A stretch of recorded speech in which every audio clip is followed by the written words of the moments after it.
We're joined now by Eamon Waterford from the Committee for Sydney. Until recently, Eamon headed up Youth Affairs, which did a lot of work on housing affordability and renters' rights for young people. Eamon, welcome to The Drum. Thank you. Now, we've heard on this show and we've heard on elsewhere, people say it's always been tough to get into housing markets, that Gen Ys and millennials just need to set their sights a little bit lower, smaller places, further out. What do you say to that? Well, as mentioned before, it is objectively harder to buy a house now than it was before.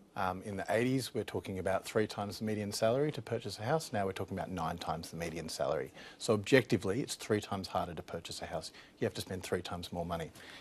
The other issue is, sure, we can send people out to Dubbo, we can send people out past Penrith to buy their first house, but what are the economic costs of that? If people are spending 2 hours each way to commute to work, because all the jobs are in the CBD, you could have a really serious economic issue in terms of productivity, and if we want the economy to grow, we need to avoid doing that, because that's a really, really poor practice. And in fact, global cities like London, like Paris, are actually solving this issue.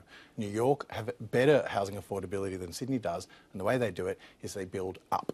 So you get density, you get people to live closer to town by building more houses in the areas, and it doesn't have to be ugly. And do they have NIMBYs in New York who prevent this from happening? They've got plenty of NIMBYs. But there's an interesting thing you can do, which is essentially if you do density right, everybody wins. So the people that already live in the community love it because they get more amenity in their community. Those additional people coming in bring more facilities in, they bring more schools, they bring more parks, they bring more public transport systems. If you do that density right, you can actually get both density, more people moving in and young people able to move into the community, and the people that already live there being happy with the Now, outcome. I mean, you're 28. Amongst your peer group, how many people can buy property in Sydney without help from their parents? None, absolutely none. So none of your peer group? Absolutely none of my peer group could afford to do that. So the issue is not whether you have a good job or not. Is that because they're only looking in so-called trendy places, Eamon? Well, it's partly that. It's partly that they're not necessarily trendy places, but places near where they work. Yep. So let's not think of this as some sort of latte-sipping kind of bias that young people have. It's about they want to live near where they work because they don't want to spend 2 hours on a train or in a car because it's intensely unproductive, both for themselves and for the community at large. The reality is, regardless of how cheap interest rates are, if you can't afford that upfront deposit, the barrier to entry to the market is not how cheap interest rates are, but in fact how much you have to save for a deposit. And rising prices of houses, regardless of how low interest rates are, mean a higher deposit you have to save. If the median price in Sydney is up around $900,000, 20% deposit, $180,000. That's a huge amount of money you have to save before you're even allowed to enter the market, regardless of where you go. Or the job you have. Now, Eamon, so far we haven't heard from either of the main parties about a policy to deal with demand in relation to housing affordability. The Greens have put something on the table. Do you think the main parties are underestimating your generation's sense of despair about this, and could this become a real political issue for under 40s? Absolutely an enormous political issue already. So it's the #1 issue for young people under the age of 35. How do you measure that? Young. When we talk to young people, when we survey young people, we ask them what matters to them. There's a number of different what matters surveys. Mission Australia, in fact, does one. The #1 issue that comes through, whether you're talking about young people suffering or at risk of homelessness, all the way through to young professionals, the #1 issue is housing.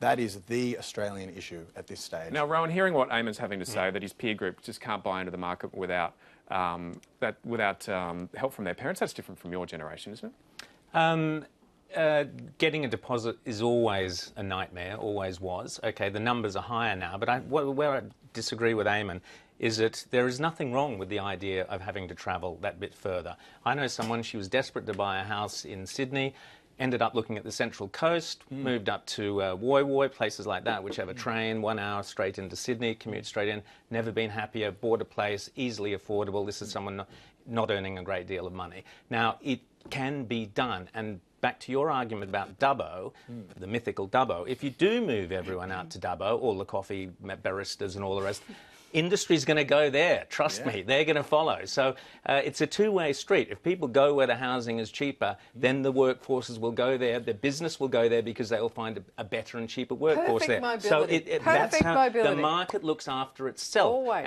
And the only solution that you're the only solution that you're proposing, which is valid, is to increase the density in Sydney. Now, do we want Sydney, and that's why I've referred to a global city, do we want Sydney in its, to become another New York, another, tower blocks everywhere and all that? Do we want that? Can you respond to that?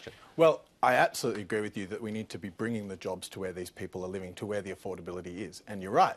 If people live there, the jobs eventually make it there, but they take a very long time for the market to get them there because that stickiness of institutions of where they're already building their properties. So if we get a little bit of leadership from government for them to say, all right, we're going to invest in Liverpool, we're going to invest in Parramatta, we're going to have a polycentric city, that can go a long way to reducing housing unaffordability in Sydney without building a single property. So I agree with you, Rowan, but the reality is if someone's living on the Central Coast and it's an hour train, their commute's probably more like an hour and a half door to door. That's 3 hours a day when they're not working, they're not spending time with family. That's not good use of time. It's not good for productivity. But hang on, being away from over the world, Rowan, being away from your family for 3 hours a day like that, that's not good, is it? All over the world. How That's do you deal reality. with But hang on. Whether it's around the world or not, it's not good, is it? Well, I'm sorry, governments don't have an ability to change that. Governments can build faster infrastructure and make that train trip much quicker and easier, so it comes down to half an hour rather than an hour and a half, and that's where the money needs to be spent,